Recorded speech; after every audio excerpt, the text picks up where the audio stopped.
So slowly, during the evaluation of the liberalization of the exports, so government role has been reduced. Right. Export Promotion Council objective is to promote the export from India to other countries. Correct. So that has given me opportunity to work on some of the World Bank projects, Microsoft, Nokia, so even GTJ.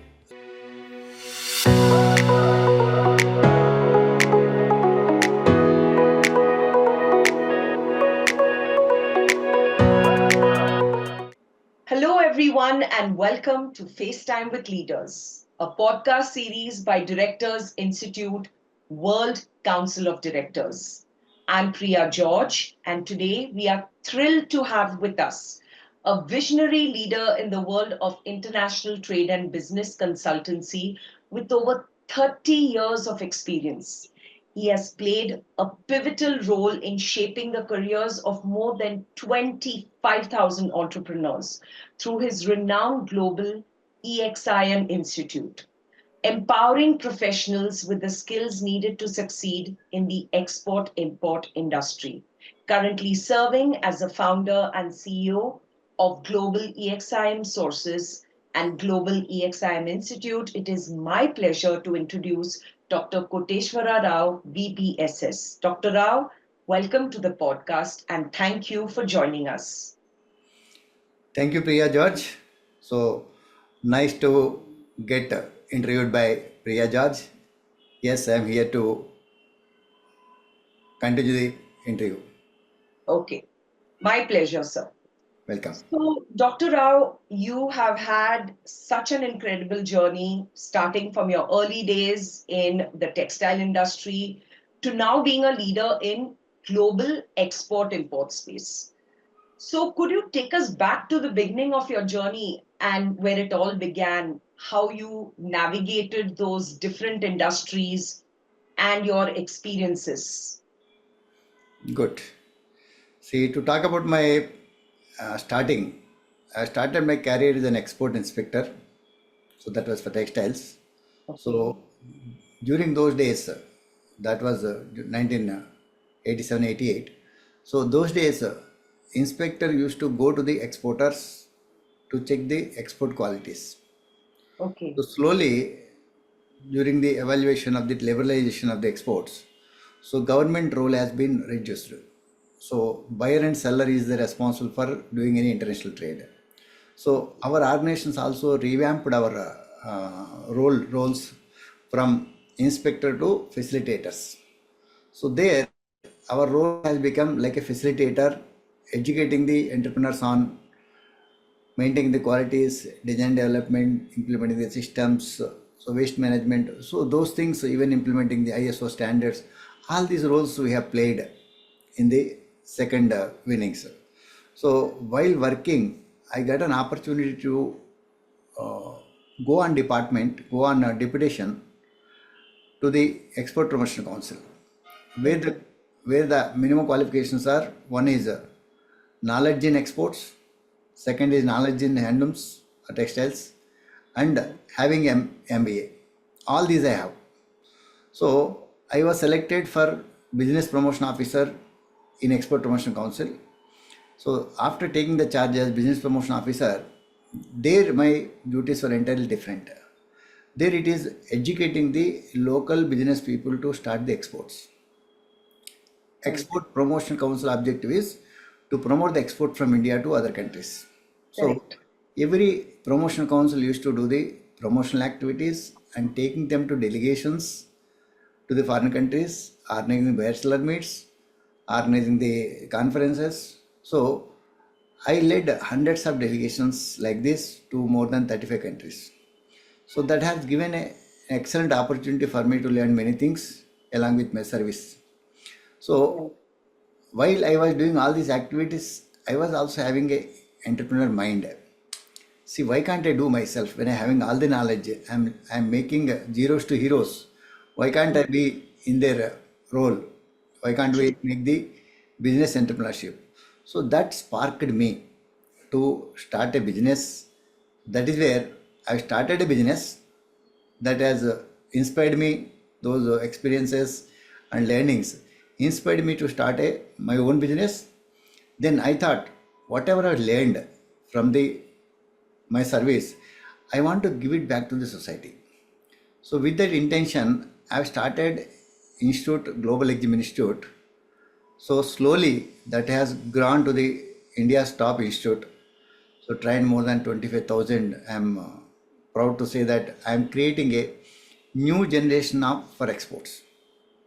So that my mission is to create at least 1 lakh exporters for India. That was my mission, small. So I want to accomplish. So more than one third I have already completed. So I'm Okay. playing my game. And that was going to be my next question. How many have you mentored so far? So, okay, I got the response for that.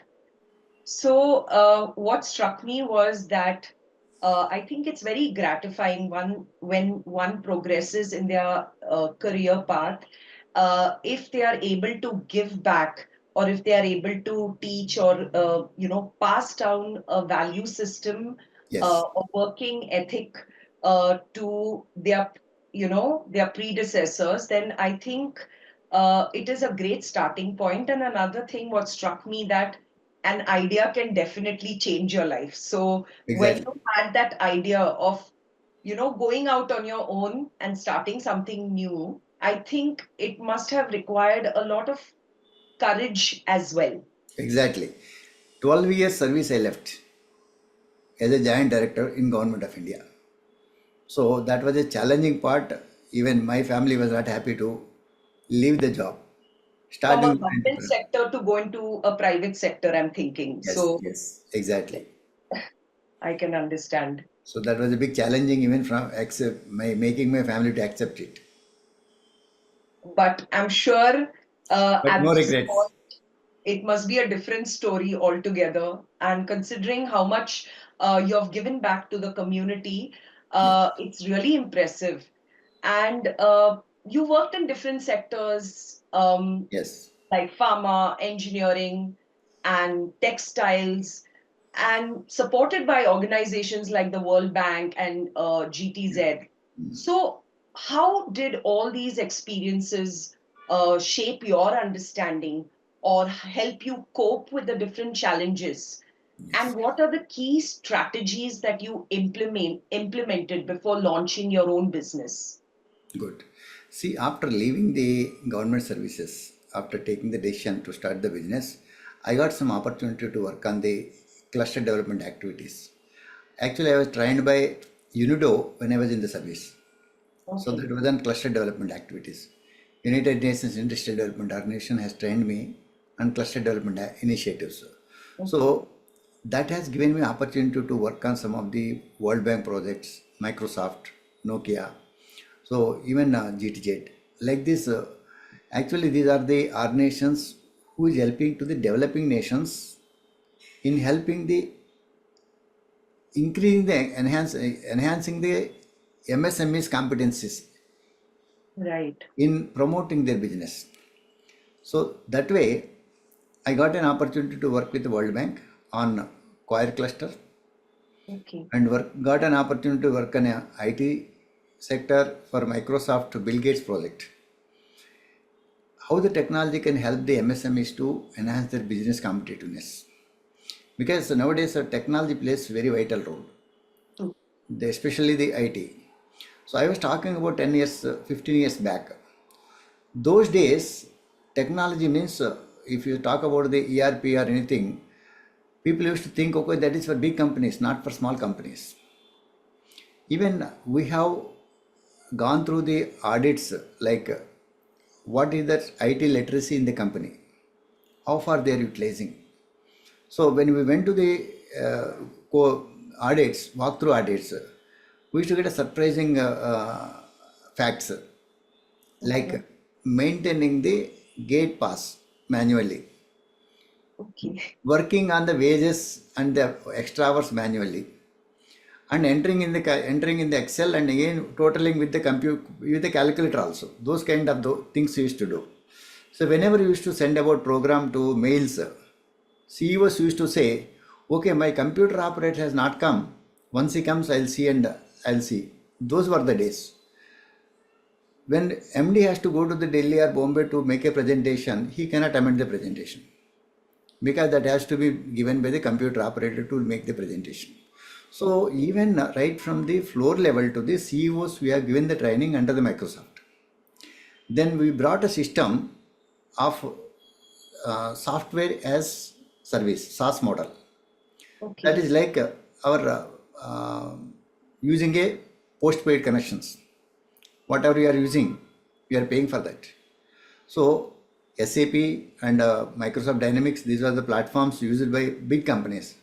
When you talk about the implementing the system about the software, they used to say, no, no, sir, our software, it is not our activity. Then we have taught them right from the tally, even maintaining the records of the godowns, records of the, even introduce the CC cameras for effective working. All this we have done a lot of changes. And coming to the technology, coming to the productions level, how the production can be enhanced, how the waste management can be done, how the new innovations can be brought, how the new designs can be done. So all these activities we made a study right from the even coil cluster. Coil cluster gives some examples. That was developing business development services in the cluster. Normally, if you go to any cluster, there people are working independently. There is no collaboration of the activities. Nobody talk to each other. We brought them on a platform, enlightening their weaknesses. See, you have all the old innovative technology. You have all the innovative old designs and the productivity improvement. It is not their age-old machineries you are running. So what we have done from the zero service providers to more than 100 service providers we brought to the cluster. So bringing the new technology, bringing the innovations, bringing the new designers, bringing out the waste management, lean management. So all this we have introduced and enhanced their capacities and also qualities and also market penetration to the various international markets. So working in all these different sectors has given me a lot of insight about the functional areas, all the functional areas where they are weak, how they can improve their qualities, how they can improve the marketing, how they have to manage the finance, how they have to organize the sales. So all these functional areas, I got a very good grip on that. That has helped me to shape my business. So these are core learnings I got from the industry. Whatever I learned, that is what I am giving back to the society Like through in my. MBA terminology, they use SWOT analysis. Yes, exactly. Okay. So We used you to do look the for exactly the opportunity. same thing. Whenever you Yeah. go to the any clusters, we used to do the SWOT analysis. What is your strength of this? What is the weakness? What are the opportunities you have? What is the threats you have? So we used to first tighten the what are the weaknesses, how to tap them. So Yeah. gap analysis we used to do. What are the things we are doing? What we need to do to improve this to the next level. So all this we have done an excellent job for the increasing the competitiveness of the SMEs. So that has mainly I have used it for my business also, and also that is what we are teaching to the people. Right. And I think if the pandemic has taught us anything, is just accepting that technology is an integral part of our life. And for you, it must have been so much more tougher to, change people's mindsets. I think more than integrating the technology, because that is the easy part, but it's about changing people's perceptions and mindsets and getting them to accept technology would have been challenging. Nobody initially accept. No, no, हमारा चल रहा है. We are doing it for the age old. People used to say, my hair has become grey. Why doing this? You don't teach me. When we shown the results, they used to accept. Because immediate change will not happen. There will be resistance. Their Yes. ego also. We have to satisfy their ego also. Yes, you are correct, but still we have to do this to see the results. That is where we have seen the results of increasing the 20-30% of the productivity and increasing their marketing. So all this definitely anybody who is doing all these improvement activities, that will definitely show the results in their progress in terms of sales. Right, right. Thank you for your response. And it's interesting to see when you start out a thought or a concept or a business idea, and taking it from grassroots level and see it grow must bring you a lot of satisfaction and a sense of fulfillment. Yeah, Right. exactly. So we used to do the things, we used to learn and we used to implement because That's the best way. we are on, Learning, falling, and then learning again and getting up, I because guess. we used to get the various experts from various fields, functional areas. So there, whatever they are suggesting, that is also learning for us as well. So Right. that was a great learning opportunity. Right. Right. Our experiences make us, Yes. I guess. So, how has this exposure, like you have been, your role as the business promotion officer in the Export Promotion Council, then as a CEO of Global EXIM Sources, it's taken you all over the world. You've traveled to over 35 countries with your incredible achievements. So, all this exposure to such diverse global markets, how has it changed or altered your approach to international trade? What have you learned along the way? Good question. See, this is actually how it happens. The technique what we use for Malaysia did not work for USA. What the techniques we use for USA will not work to Middle East. So there are various uh, what do you say, cultural changes and their acceptance. We have to value their ethical, the various other practices. So even in terms of the acceptance, in terms of understanding their acceptance, making them to accept, because everyone has their own cultural own differences, preferences. For example, if you are making something for US, that will not work for the Middle East. The designs which we are working for Africa, they want everything is dark, with the dark mode. If you talk about the US want light colors, so they don't Okay. go for the dark colors. So designs also is a challenge. Every year, new design changes, new colors changes. Even today in the market, today now we are in 2025, 27 colors is forecasted colors already in the market. Winter, summer, spring, autumn. Four colors comes, we have to make the product as per the 27, and you are participating, we have to focus on these four seasons colors differently. And these Oh, colors differ from country to country. Designs vary and the seasons vary, and we have to target on their suppose for India we have the Diwali Dasara, the biggest correct. season. For them, apart from the major thing is Christmas. So after Christmas they have their own like our middle like Mahasivratri or other small things comes, they have that. Even now our people also targeting these kind of preferential products to our Indian people. For example, those who are in US, our people have exported Ganesh Chaturthi, these idols. Dasara comes, whatever Dasara material is required for 9 days, different pujas, idols, all the varieties people are exporting it.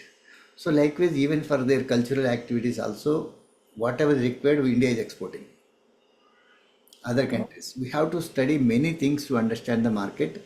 So when have visited all these places, I grabbed those the techniques of observing the cultural yes. challenges and what is the opportunities we have as according to their taste. So all this has helped me to enter into different markets.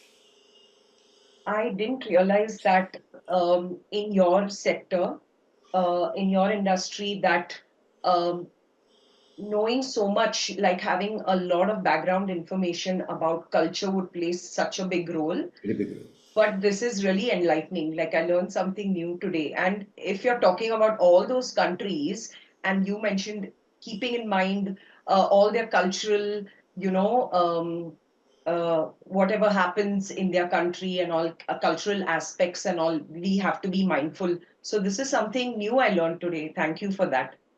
Okay. Many things we have to.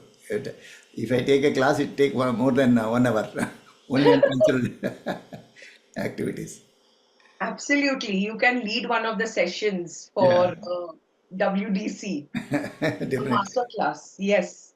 And we talked about digitization and the influx of technology in all sectors. So, yet we see traditional industries like agriculture and textiles as well, which are at the heart of global trade, Yes. and they face unique challenges in staying competitive.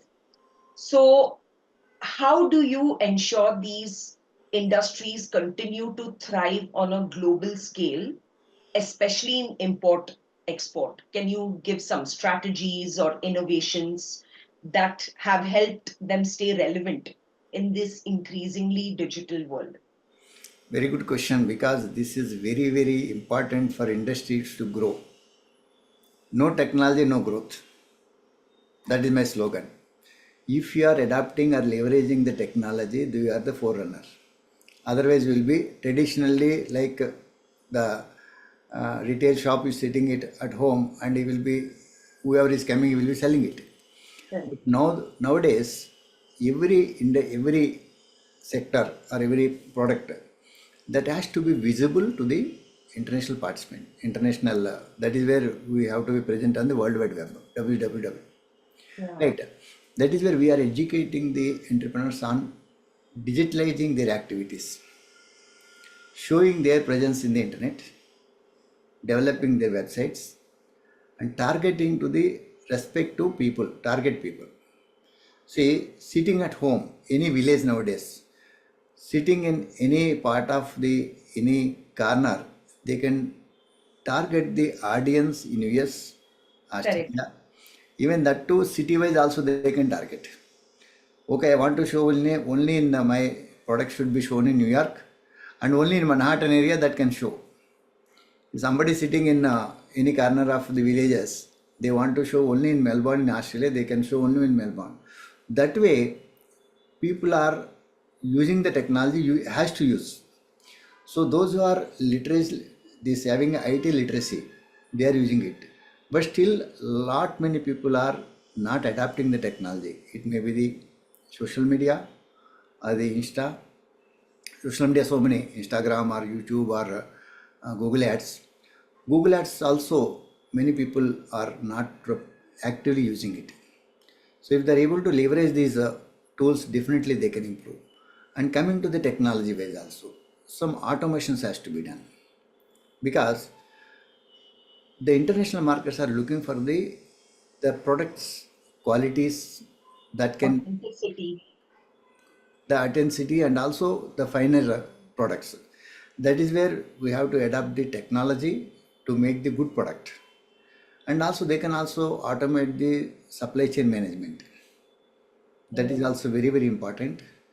And likewise, using the online marketing, that is very important. So many marketplaces has come nowadays. So Mm. not only showing their presence, also should market their product even through various digital platforms available. True. Even nowadays, people are doing small business from WhatsApp itself. True. WhatsApp is Facebook or Insta or LinkedIn. These are some of the tools. If they are able to adapt, definitely the technology can leverage their business development. I agree. And to give you an example, I experienced this recently. So I'm sure you possibly might be aware of this tribe very close to Mysore called the Haki Piki tribe, Right, right, right. and who are known for their long hair. So I happened to see this video on YouTube and many people talking about it. And I was very intrigued because till they had probably appeared on some kind of social media or platform, I wouldn't have possibly known about them Correct. and known about their specific their skills and all of those. So I ordered the oil immediately, and the transaction was so smooth. And it was on WhatsApp. They kept me updated when the oil will arrive. And I was really surprised, but it also made me happy that there are a lot of startups and small scale industries. And India has so much to offer. That they make their way to my doorstep, or somebody like you said sitting even in the US. So it is like you mentioned, technology is inevitable. I mean, the faster you accept it, the better. Nowadays, all the MSMEs also on the Amazon, eBay's.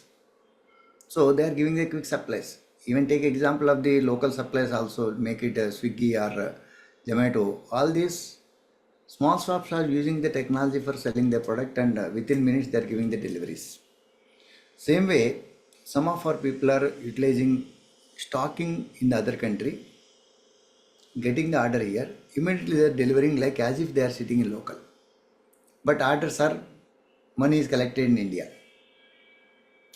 So this is where people are using the technology. This is confined to only some top level people only. That is where this technology and practices has to penetrate into the MSMEs. Yes, true, true. Absolutely.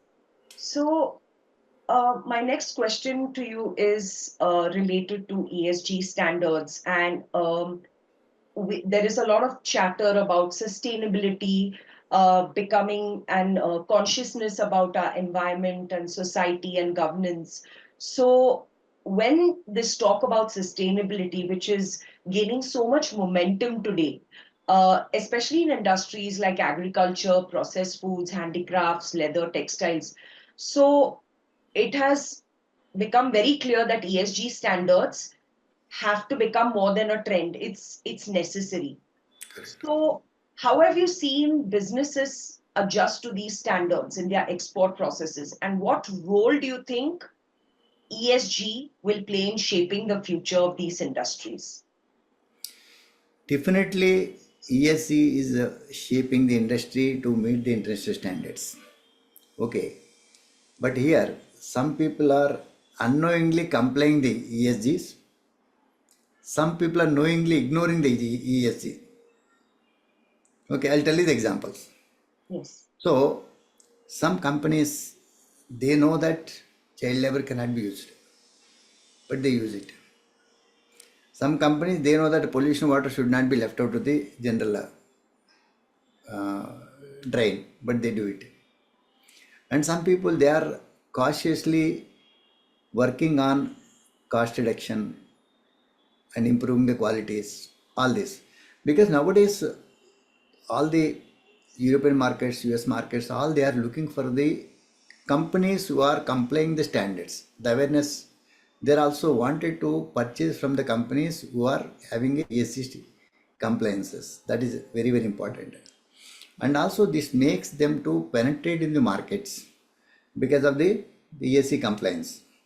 It may be the social audit SA, or it may be OSHA's, or some countries has their own standards as well. Despite having our compliances, some countries they want our standards to be implemented. Your unit should be certified by our country. Those standards also there because in implementing these standards for a small people will be difficult task. I'll give the example. When I was working as an inspector, so we used to meet with the other co-visitors like other inspectors from other agencies. We used to meet Walmart, IKEA. There is a compliance team used to come. What they used to start? They used to start from the work environment. How is the work environment of the people who are working in the floor? Is the area is clean? Is the toilets are clean? Even they used to go to their residential places where they are living, what the children are doing, are they providing children's education also? Is there in a hospital?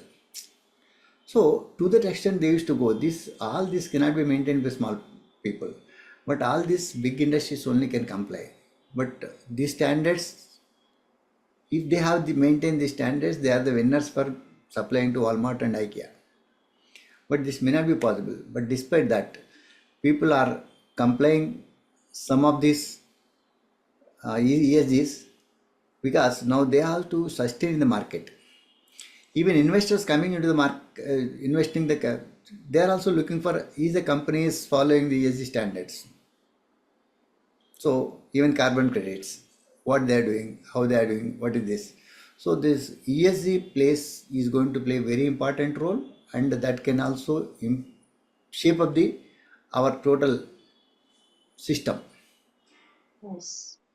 Very very essential to implement. But there are challenges. As I told you, knowingly ignoring the complying the things. Yeah. It's a double-edged sword. I think Yes. as a customer, even I'm very conscious about when I look at the packet of the product I'm buying, when it says, okay, animal, not, no animal testing, or cruelty free, or, environmentally safe. I think I'm more inclined to buy those products. And I think a lot of people are, surprisingly. So, See, normally as a consumer, we are concerned about the price. But as a buyers, what they look, along with the price and quality, they also look at the standards where this product is manufactured. Is it the good environment? Is it not involving any labor into this? Is it not any cruelty? Even the best practice, what best practice they are adapting? What kind of water they are using for this? Is it clean? So these things are also playing a very very important role, and this is going to be increased awareness. So still this ESG awareness is still to be penetrated into the companies. Lot many things has to be done for ESG awareness. awareness. True, true. So it's very enlightening to hear your thoughts and how you feel about ESG. And at the start of the conversation, we also talked about how you mentor and you have a set goal in mind when it comes to educating and inculcating set of value systems in the exporters for the future. So, what keeps you motivated to continue mentoring and educating the next generation of global business leaders? Because I think it's a very desirable trait in a leader to be a mentor as well. Yes. What keeps you motivated to just keep passing on the knowledge to the next generation? See, why I was motivated is when I go out in my public wherever I go to personal functions or meetings, when I talked about myself, people used to say, "Sir, I also wanted to start exports. How can I?" If you see the age group 40, 50, 60s, still they have the desire to do this. They are into business, local business. That time, a thought came to me, these people should have small capsule course for these people to start the business. They have everything. Business setup is there, they are doing locally. But they wanted to enter into the international market. Only the gap is marketing their products from local market to international markets. So that was a thought. Business schools are there, MBS are there, so many corporate schools are there, but these people are not that kind of people going for college and sitting and learning. That Right. was my thought, initially sparked me. So that has evolved as setting up an institute for these people to teach the business. Oh, And I always feel happy when I see the results. Now I'll tell about the results also. Because everyone who has learned the things and started their growing their business to the multifolds, because we don't keep on tracking their results. So right. recently I met one guy. He came and told me, "Sir, I was in so and so batch. After your training, I left the IT job and came back to my place. Now I had done that was red chili. This incident happened in Vijayawada." He told me, "Sir, now I have crossed 100 crores." I was shocked. Is it 100 lakhs or 100 crores? Then he said 100 crores, sir. Then I would saved his name Rama Rao 100 crores in my mobile. Like that, we feel happy when we see the my participants are going to that level. Even we have trained so many women entrepreneurs. I also work for the women empowerment because because they are very focused. Women, they are into the business means they are very focused. Not like gents having a deviations, this and that. They are very focused and they are very sincere. We have many successful women entrepreneurs doing at home, sitting at home. And one more thing I tell you, my training for doing a business, my slogan is you don't require the money to start the business. You don't need to have a product to start the business. You don't require office to start the business. Okay. You may ask how it is. For Yeah, example, that's my next question. Like, then what do you need? I want to export coconut. I don't require a coconut gardens and trees. Simply I go to Pollachi, procure them and export them. If I want watermelon to export or pomegranate to export, I will go to the Pune or Nasik. We procure and export from there itself. Then tell me, am I having a product to start a business? Only thought, right? Hmm. Point number two, need not have a money to start a business. Maybe surprising. Bank Suppose, encourage. That's the only way I can think right now. but bank will not give so easily unless Right. you have some backgrounds. So not so easy as you Right. think. Need not have a fund to start a business. Only thing is you have to form your company.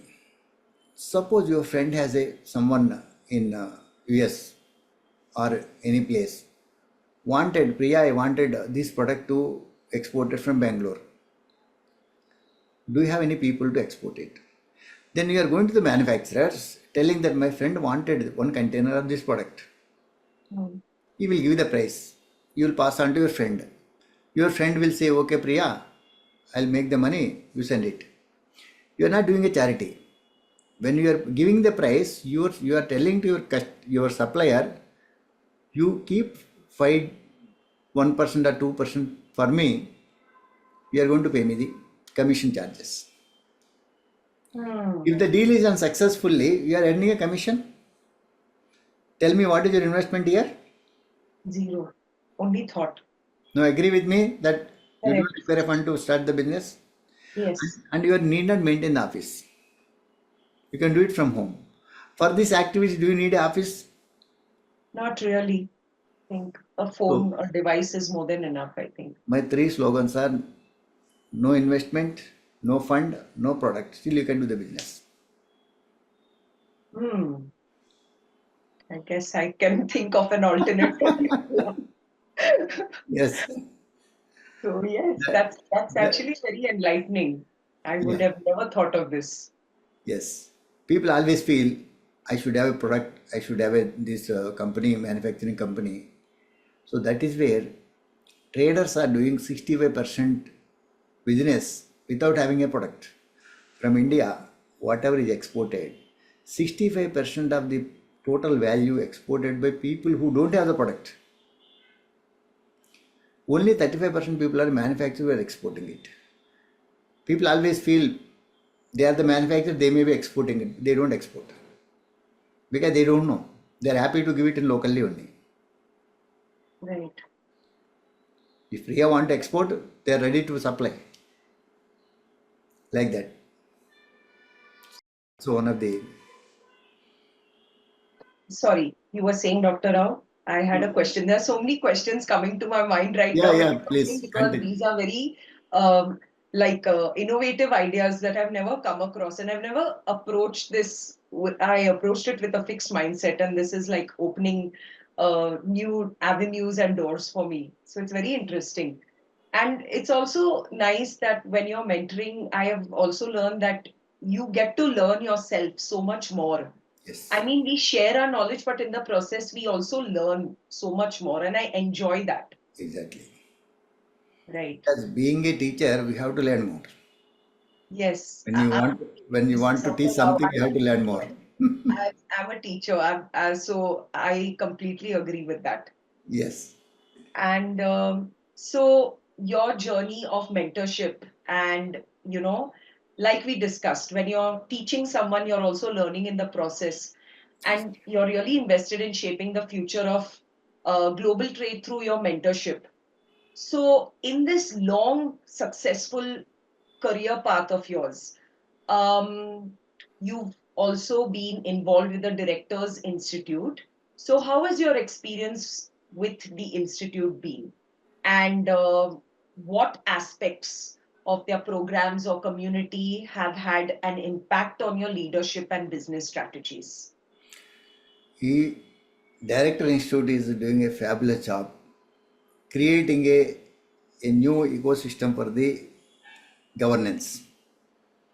Because after joining the institute, I came across so many people's success stories and learning. Networking is very, very good opportunity. We are creating a good networking opportunity and we are shaping the governance flow actually. So this is where we get a lot of opportunity to interact with different people, and also your lectures and preparing for the boardrooms sessions are very, very excellent. I enjoy the sessions. I participate on the debates, on the board mode, that boardroom conversations. All these, you are doing excellent job. You should appreciate the efforts which your institute is putting up. Thank you. Excellent job.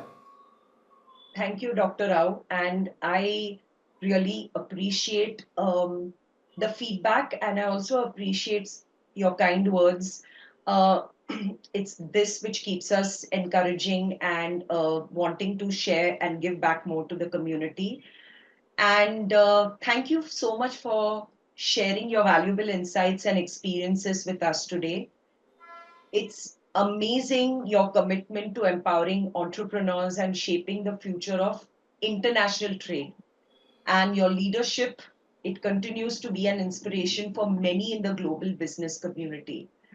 And from WDC, we wish you nothing but the best on your journey, on your future endeavors. So, thank you so much for being a part of FaceTime with Leaders and sharing your knowledge with us.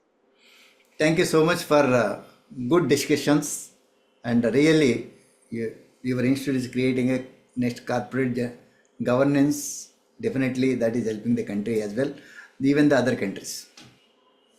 Thank you. Thank you so much, You are Dr. Rao. creating not only national, international leaders as well. Yes. Thank you. Thank you so much, Priya, Thank you. for nice talk. Thank you, Yes, likewise. thank you. And with that, we look forward to bringing more thought provoking conversations and stories from industry leaders in our next session. Until then, keep pushing boundaries and finding success in your ventures.